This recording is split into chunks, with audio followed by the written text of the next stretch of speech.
The Arizona desert in August of 1873 was a killer. Temperatures climbed past 110 degrees by midday, and a man without water could die within hours. So when Cowboy Red Callahan spotted a covered wagon sitting motionless in the middle of nowhere, no horses, no campfire, no sign of life, his first thought was that he'd found another tragedy, another family that had underestimated the desert's brutality. He was tracking strays for the Circle M Ranch, had been riding since dawn with nothing but sagebrush and rattlesnakes for company. The wagon shouldn't have been there. This wasn't a trail. This wasn't anywhere people went unless they were lost or running from something. Red approached cautiously, his hand on his pistol. In this lawless territory, abandoned wagons could mean ambush. But as he drew closer, he heard something that made his blood run cold in the scorching heat. Crying. Not one voice, but many. Children's voices, weak and desperate, coming from inside the locked wagon. Red's heart hammered as he dismounted and ran to the wagon's rear. A heavy chain and padlock secured the canvas opening from the outside. Someone had deliberately trapped whatever was inside. Through gaps in the fabric, he could see movement, could hear the sound growing louder as small voices realized someone was near. "Help us!" a child's voice croaked. "Please help us!" Red shot the lock off and tore open the canvas. What he found inside would haunt him for the rest of his life.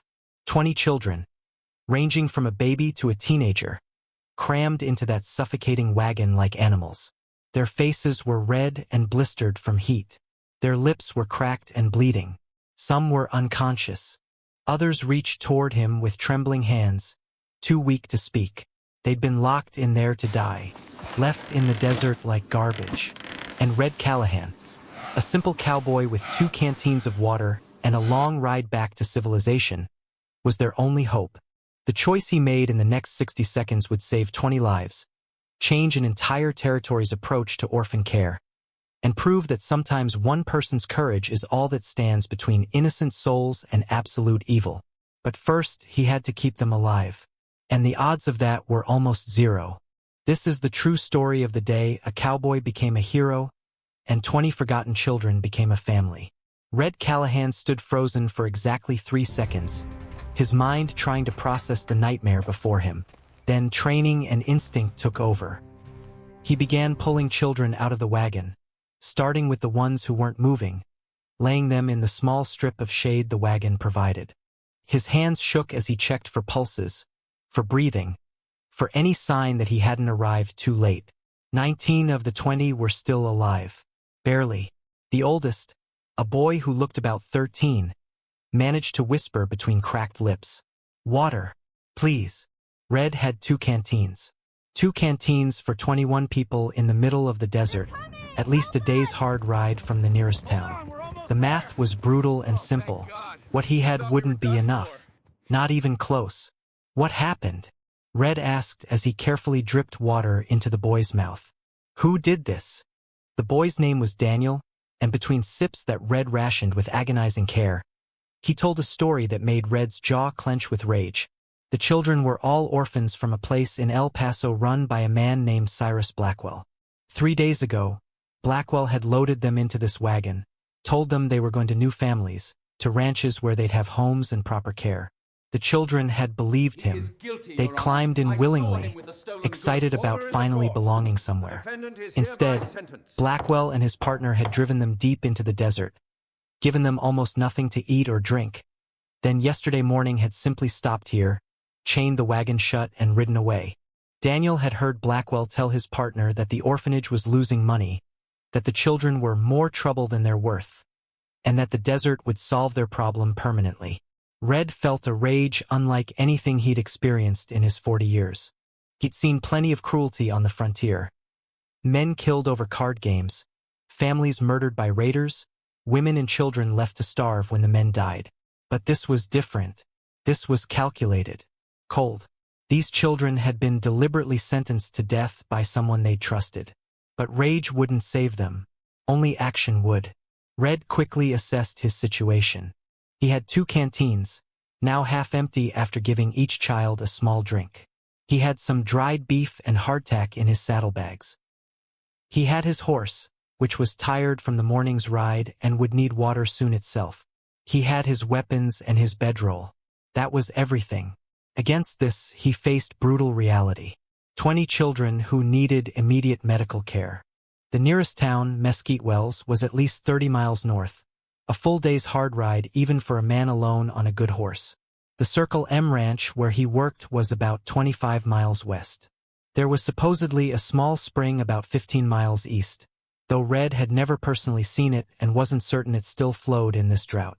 The logical choice was obvious.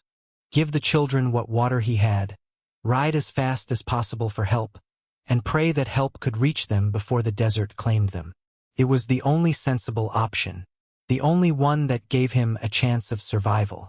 But Red knew that by the time he reached help and a rescue party returned, at least half these children would be dead. The baby especially, and the 3 or 4 who were already unconscious. They wouldn't last another day without immediate, constant care. He looked at those 20 faces, some unconscious, some staring at him with desperate hope, all of them completely helpless. He thought about riding away, even temporarily, leaving them alone in this furnace while he went for help. He thought about the ones who wouldn't be alive when he got back. He thought about having to live with that for the rest of his life. Red Callahan had been raised by Irish immigrants who'd survived the potato famine and crossed an ocean looking for a better life. His mother had died when he was 12, but before she passed, she'd given him a red bandana and told him something he'd never forgotten. When you see someone suffering and you have the power to help, you help. You don't calculate the cost. You don't wonder if it's convenient. You just help. Because that's what separates decent folk from animals. Red pulled that red bandana from around his neck now, looked at it for a long moment, then made his decision. He would stay. He would give these children every drop of water he had, every scrap of food, every ounce of strength. He would keep them alive or die trying. There was no other choice his conscience would allow. He had no idea if he could pull off a miracle. He only knew he had to try. The cowboy took a deep breath, looked at the vast empty desert surrounding them, and began to plan the impossible. Red's first decision was to send his horse for help. It was a desperate gamble, but it was the only way to get a message to civilization faster than he could travel with 20 children in tow. He tore a page from the small journal he kept, scrawled a message with a pencil stub, and tied it securely to his saddle. The note explained everything in brief, urgent terms. 20 children found abandoned, dying from dehydration. Location 30 miles south of Mesquite Wells on old trading route. Thomas Callahan staying with children.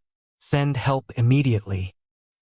He gave his horse the last water from one canteen, pointed the animal west toward the Circle M Ranch, and sent it galloping away. Watching it disappear into the shimmering heat felt like watching his last lifeline vanish. Now he was truly committed. He was on foot in the desert with 20 dying children, with one canteen of water remaining, with no guarantee that his horse would make it home or that anyone would understand the message. Red turned back to the children and got to work. He moved them all into the wagon's shade, positioning the smallest and weakest closest to what little protection the canvas provided. He wet his red bandana with precious drops of water and used it to wipe faces burning with fever. He talked to them constantly, told them stories, sang songs from his childhood. Anything to keep their spirits up, to keep them focused on staying alive. Daniel, despite his own weakness, helped organize the others. A girl named Sarah, about 10 years old, held the baby and rocked it gently even though her own lips were bleeding from dehydration.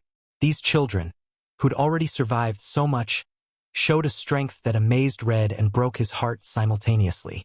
As afternoon became evening and the brutal heat finally began to ease, Red knew he faced a new crisis. The desert that tried to kill with heat by day would try to kill with cold by night. These children had no blankets, no warm clothes, nothing to protect them from temperatures that would plummet below freezing once the sun set. Red gathered every scrap of canvas and cloth, created makeshift shelters and covers. He walked into the surrounding desert in the fading light, gathering dried brush and wood for a fire, both for warmth and as a signal that might be seen by anyone searching for them. When darkness came, he used his flint to start a small fire, feeding it carefully to make his limited fuel last. The children huddled around the flames, shivering now instead of sweating, their thin bodies pressed together for warmth. Red wrapped the smallest ones in his bedroll, gave the others what covering he could create, and kept the fire burning through the night while planning his next move. By dawn, the water was gone. Every drop had been rationed to the children in tiny sips throughout the evening and night. Now, as the sun began to rise and promise another day of killing heat, Red knew he had no choice but to leave them and search for water. The spring Daniel had mentioned, supposedly 15 miles east, was their only hope. Red had never seen it, didn't know if it still existed, didn't know if he could find it or if he'd become lost and never return. But without water, all 21 of them would be dead by tomorrow. He gathered the older children and explained what he had to do. Daniel, showing leadership beyond his years, promised to watch the others and keep everyone together. Sarah clutched the baby and nodded solemnly when Red told her the infant's life depended on her care. Then Red took both empty canteens, his rifle, and his red bandana, and began walking east into the rising sun. The miles stretched endlessly. The temperature climbed. Red's own thirst became agonizing, but he pushed forward because 20 children were depending on him. He scanned the landscape desperately for any sign of water, any change in vegetation that might indicate moisture. After what felt like an eternity but was probably 3 hours, Red spotted it. A line of slightly greener brush in the distance, the kind of subtle change that an experienced frontiersman learned to recognize. He stumbled toward it, hope and fear mixing in his chest, and when he crested a small rise, he saw the miracle he'd prayed for. A spring. Small, muddy, barely more than a trickle between rocks, but it was water. Real, life-giving water. Red fell to his knees beside it, drank just enough to clear his burning throat, then used his red bandana as a filter and began carefully filling both canteens. The bandana would remove the worst of the mud and debris, making the water safer for the children. When both canteens were full, Red allowed himself one more small drink, then began the long walk back, carrying precious cargo that weighed far more than water should. It carried the weight of 20 lives depending on him. Every step was a battle against exhaustion and heat. But Red kept walking because there was no other option, because children were waiting, because sometimes being a hero just means putting one foot in front of the other when everything in you screams to stop. The return journey nearly killed him. The sun climbed toward its brutal peak, and Red's body, already pushed beyond normal endurance, began to shut down. His vision blurred. His legs trembled with each step. The full canteens felt like they weighed 100 pounds each. But every time he wanted to stop, every time his body begged to just sit down in the shade of a rock and rest, Red thought about those children's faces. Thought about the baby Sarah was holding. Thought about Daniel trying to keep everyone's spirits up. Thought about how they were trusting him, believing he'd come back. That trust, that desperate hope in their eyes, gave Red strength he didn't know he possessed. When the wagon finally came into view in the distance, Red heard a sound that made his heart soar. Daniel's shout of joy, carrying across the empty desert. The boy had been keeping watch, and he'd spotted Red returning. The children who could move rushed toward him as he stumbled the last 100 yards. Their faces were desperate, their voices calling out for water, their small hands reaching for the canteens. Red made them calm down, made them sit in the shade, then carefully rationed water to each child, starting with the baby and the youngest. The water was muddy and warm, but to these children, it was life itself. Color began returning to their faces. The unconscious ones stirred and woke. The immediate crisis was easing, but Red knew this was only temporary. The water he'd brought would last maybe another day if carefully rationed, and still no rescue party had arrived. His horse might not have made it to the ranch. The message might not have been understood. Help might not be coming at all. As the day dragged on, Red organized the children to make their situation more survivable. The older ones helped gather more firewood for the coming night. They created a system for rationing water. They established watch schedules so someone would always be alert for any sign of help. And Red talked to them, learned their stories. Each child had a tale of hardship that had led them to Blackwell's orphanage. Parents dead from disease or accidents. Families too poor to feed them. Some abandoned deliberately, left at churches or on doorsteps. They'd all ended up at Blackwell's place, where they'd been treated as unpaid labor, beaten for small mistakes, given barely enough food to survive. Daniel told Red that children regularly disappeared from the orphanage. Blackwell would say they'd been adopted, but the children suspected something darker. Now they knew the truth. When Blackwell decided children were more trouble than profit, he simply disposed of them. These 20 weren't the first. They were just the first to be found before the desert finished the job. The knowledge of what these children had survived, the abuse they'd endured, the casual cruelty of the man who was supposed to care for them, it all reinforced Red's determination. These children deserved better. They deserved to be protected, to be valued, to have a chance at the lives that had been stolen from them. As the second night fell, Red kept the fire burning and the children close. They sang songs together, shared stories, created a small island of humanity and warmth in the vast cold desert. Several of the younger children fell asleep leaning against Red, trusting him completely, and he felt the weight of that trust like a physical thing on his shoulders. On the third day, Red was preparing to make another trip to the spring. The water was running low again, when Daniel shouted and pointed west. Red's tired eyes followed the direction and saw the most beautiful sight of his life. Dust clouds, multiple dust clouds moving fast, riders and wagons coming toward them. The rescue party had arrived. Red later learned that his horse had made it to the Circle M ranch, still wearing the saddle with the note. The ranch owner, John Merrick, had immediately organized help, grabbing every available man, loading wagons with water and supplies, and riding hard through the night and the following day to reach the location Red had described. The children were quickly assessed by a Dr. Merrick had brought from Mesquite Wells. The verdict was stark. If rescue had been delayed even one more day, at least 4 or 5 would have died. Red's decision to stay, to give them his water, to find more water, to keep them alive through 3 days of hell, that choice had made the difference between life and death. As the children were loaded into wagons for the journey to town, wrapped in blankets and given water under the doctor's supervision, Red finally allowed himself to sit down. His body was shutting down now that the crisis was over, now that he could finally let someone else take responsibility. Daniel approached him before leaving, threw his thin arms around Red's neck, and whispered, "You saved us. You could have left, but you stayed."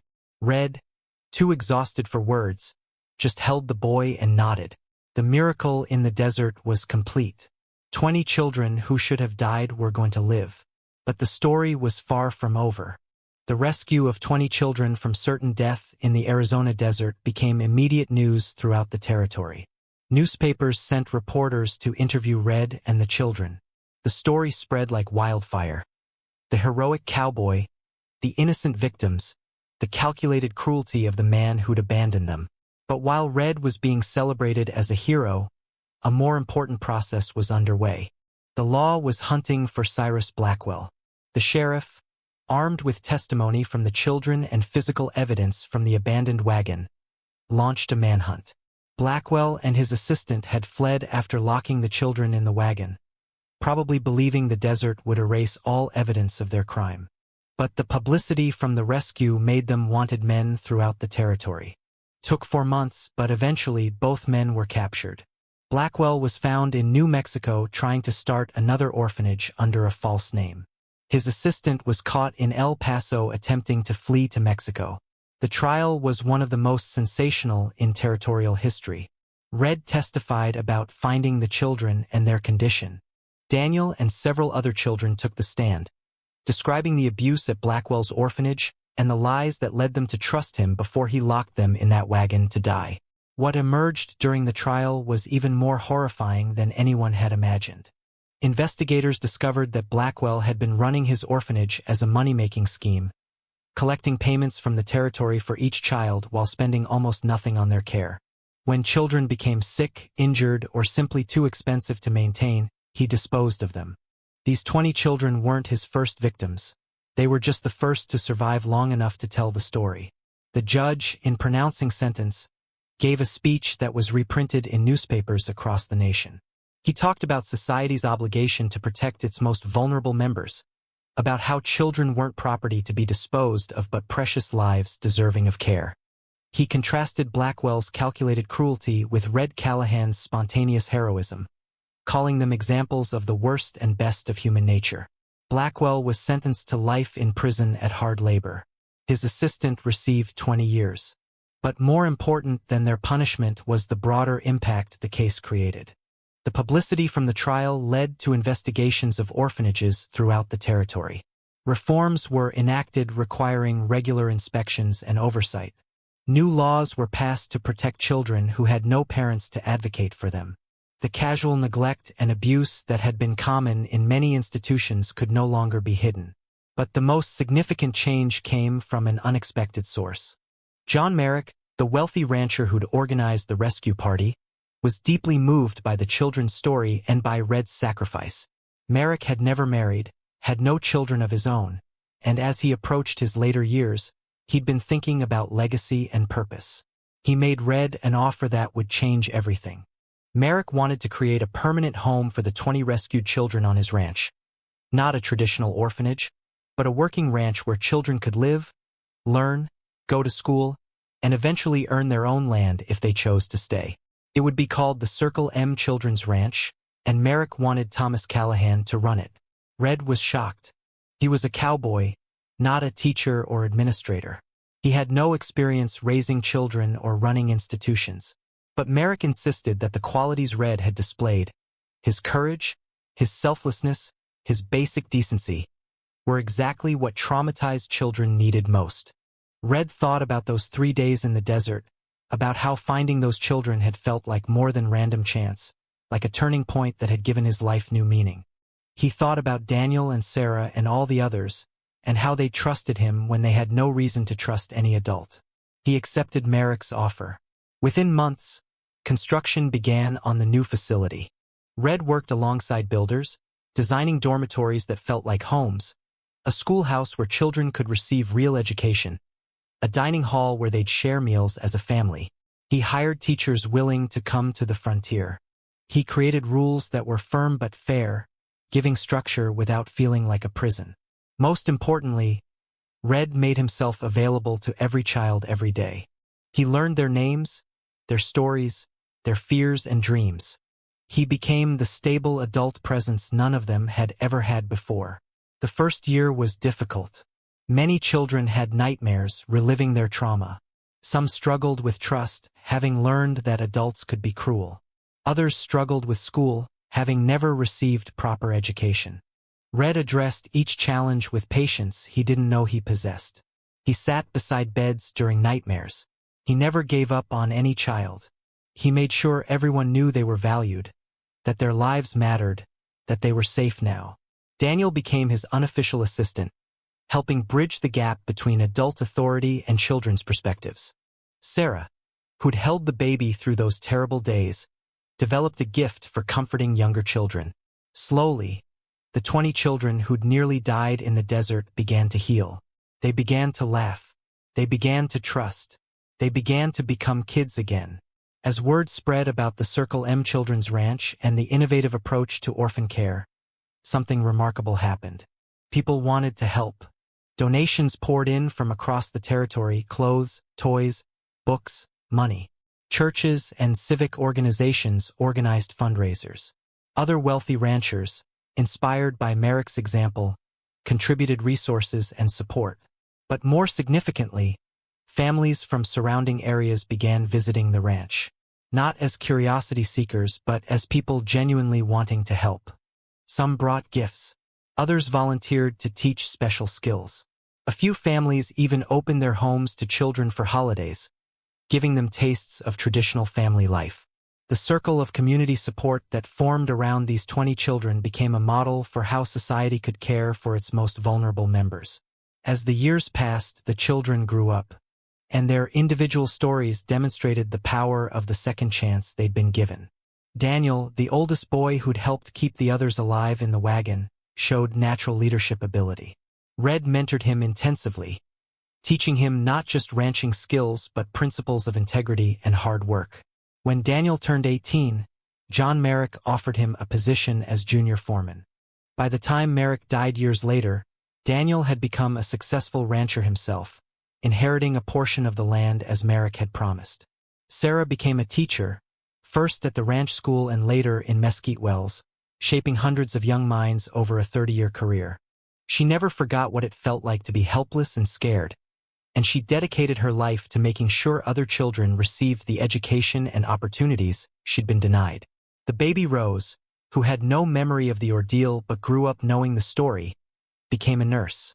She worked in hospitals throughout Arizona and later risked her life during the influenza epidemic of 1918, caring for the sick with the same selfless courage Red had shown years earlier. Each of the 20 children found their own path.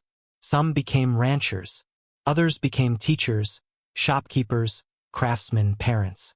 But all of them carried forward the lessons they'd learned at the Circle M Ranch, that people could be good, that sacrifice mattered, that their lives had value because someone had believed they were worth saving.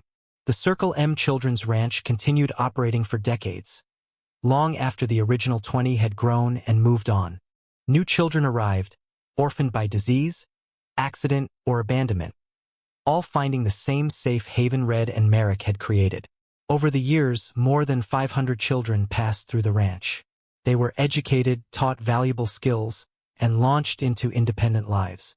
Many stayed in the area, creating an entire community of people whose lives had been fundamentally shaped by what Red Callahan had started that day in the desert. Red himself remained as director until he was well into his 60s, his red bandana becoming a symbol recognized throughout the territory. He never married, never had biological children, but he considered every child who came through the ranch as family. People often asked him about that day in the desert, about the choice he'd made to stay with dying children when leaving would have been safer. His answer was always the same and always simple. They needed help and I was there. That's all there is to it. Any decent person would have done the same. But those who knew the full story understood that most people wouldn't have made that choice. Most would have ridden for help and hoped for the best.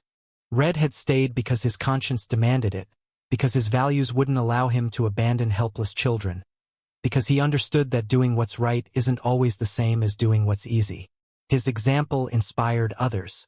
3 more ranches modeled on the Circle M approach were established throughout the territory. Orphan care reform spread to other states. The idea that vulnerable children deserved not just survival but opportunity, not just charity but investment in their potential, became increasingly accepted. When Red finally retired at 63, he moved into a small house on the ranch property, refusing to leave the place that had defined his life's purpose.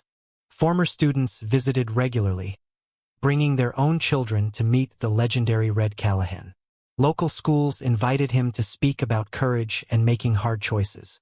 Red was never comfortable with the attention, never thought of himself as anyone special. He'd just done what needed doing, what his conscience required. But those who heard him speak, who learned the full story, understood they were in the presence of something rare. A person who'd faced an impossible situation and responded with pure, selfless humanity. A person who'd proven that one individual's choice could indeed change everything. The red bandana his mother had given him decades earlier, the one he'd used to filter water from a desert spring, was later preserved in a display at the ranch. Visitors stood before it, reading about its significance, and many were moved to tears by this tangible connection to an extraordinary story of courage and sacrifice. Thomas Red Callahan's health began to fail in 1913, when he was 71 years old. His body, worn down by decades of hard labor and particularly by those 3 days in the desert 40 years earlier when he'd pushed himself beyond all normal human endurance, simply began to give out. He spent his final months surrounded by the people whose lives he'd saved and shaped. Daniel, now a prosperous rancher with grandchildren of his own, came nearly every day to sit with Red and reminisce about the early days. Sarah brought her students to visit, and they sang songs and read stories to the old cowboy just as he'd once done for them. Rose traveled from California to spend the final weeks at his bedside, holding his weathered hand and thanking him over and over for the life she'd been able to live because of his courage. A newspaper reporter came for one final interview, and when asked what he wanted people to remember about his life, Red's answer was characteristically simple. Every life matters. Children especially deserve to be protected and cherished. When you're faced with a choice between doing what's easy and doing what's right, there's really no choice at all for a person of conscience. I was blessed beyond measure to find those children that day because saving them gave my life meaning it might never have had otherwise. Thomas Callahan died peacefully on December 3, 1913, with Sarah and Daniel keeping vigil beside him. His funeral was attended by over 300 people, all of the surviving children from those first 20, dozens more who'd been raised at the ranch in subsequent years, prominent citizens, and simple cowboys who'd heard his story and wanted to pay respects. He was buried on a hill overlooking the Circle M Ranch, his grave marked by a simple stone that read, "He gave water to the thirsty, hope to the hopeless, and love to children who needed it most." Draped over his coffin at the funeral was his red bandana, the same one his mother had given him over 60 years earlier. That bandana was later preserved in a glass case at the ranch, a tangible symbol of one man's extraordinary choice. The Circle M Children's Ranch continued operating until 1956, ultimately helping over 500 children before changing social services made such institutions less necessary. The property eventually became a historical site, preserving the buildings and telling the story for new generations. Every year on August 14th, the anniversary of the rescue, descendants of the original 20 children gather at the site. They come from across the country. Ranchers, teachers, doctors, business owners, retirees, all connected by that day in the desert and the cowboy who chose to stay. They tell the story to their children and grandchildren. They make sure the tale survives. They ensure that new generations understand what happened and why it mattered. Because Red's choice that day proved something fundamental about human nature and moral courage. When he found those 20 children locked in that wagon, dying in the desert heat, he faced a decision that revealed character in its purest form. He could have done what was practical, what would maximize his own survival, what most people would have understood. Instead, he chose to stay with children he didn't know, to give them everything he had, to risk his own life because their lives mattered as much as his did. That choice wasn't made hoping for reward or recognition. There were no cameras, no guarantees anyone would ever know. He did it because his conscience demanded it, because his humanity wouldn't allow him to abandon helpless children, because he understood we're all connected and turning away from suffering diminishes both the sufferer and the person who turns away. His choice catalyzed ripples that extended far beyond those 20 lives.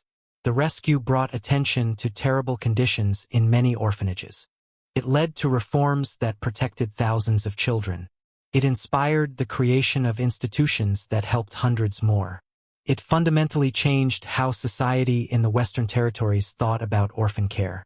None of that would have happened if Red had ridden away that day.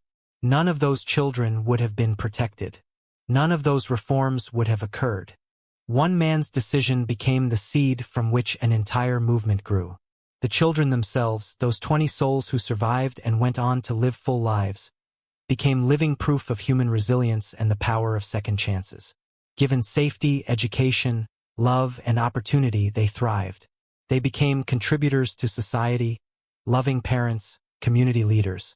Their success validated the idea that investing in damaged children isn't just morally right but practically wise, because those children grow up to shape the future. More than a century after Red Callahan found those children locked in a desert wagon, his story continues to challenge and inspire. It asks what we would do if confronted with suffering we could alleviate. Would we make the convenient choice or the right choice? Would we calculate the cost to ourselves or simply act on conscience's demands? These aren't abstract questions but practical dilemmas people face regularly in less dramatic but equally important ways. Red's story reminds us that heroes aren't necessarily born with extraordinary abilities or placed in positions of power. They're ordinary people who respond extraordinarily when circumstances demand it. The day Thomas Callahan spotted that wagon sitting alone in the desert, he was just a cowboy tracking lost cattle, expecting nothing more than another hot day of hard work. He had no idea his life was about to change forever. He had no idea he was about to face a choice that would define his character and impact hundreds of lives across more than a century. When he tore open that wagon and saw 20 dying children inside, He could have ridden away. Logic supported it. Self-preservation demanded it. Most people would have understood. But Red stayed. He gave those children his water, his food, his strength, and nearly his life. He stayed because abandoning helpless children wasn't something his conscience would allow, because their lives had value, because doing what's right sometimes means risking everything. That choice saved 20 lives that day. But it did so much more. It inspired reforms that protected thousands. It created an institution that helped hundreds more. It demonstrated that one person's courage and compassion could catalyze change far beyond what any individual could imagine. The children Red saved went on to live full lives, raise families, contribute to their communities, and pass on the lessons they learned about resilience, second chances, and the power of believing someone is worth saving. Somewhere in America today, there are great-great-grandchildren of those original 20 children, living lives that would never have existed if a cowboy in the desert had made a different choice. They probably don't know the full story. They might not even know Red Callahan's name. But they exist because one man, when faced with an impossible situation, chose compassion over convenience, sacrifice over safety, principle over pragmatism. Red Callahan found 20 children locked in a desert wagon, abandoned to die in the heat like garbage nobody wanted. His choice to stay with them, to fight for them, to refuse to let them die alone, that choice changed everything. It changed 20 lives. It changed orphan care across an entire region. It changed how we think about obligation to strangers and the power of individual action. One cowboy, one choice, one day in the desert, and everything changed. That red bandana still sits in its glass case at the historical site, a fragile piece of cloth that once filtered water and saved lives. Visitors stand before it, learning the story, and many walk away with tears in their eyes and a question in their hearts. What would I do? When my moment comes, when I face my impossible choice, will I have the courage to stay? Red Callahan proved it's possible. He proved that ordinary people can do extraordinary things when conscience and courage align. He proved that one person's choice can indeed change everything.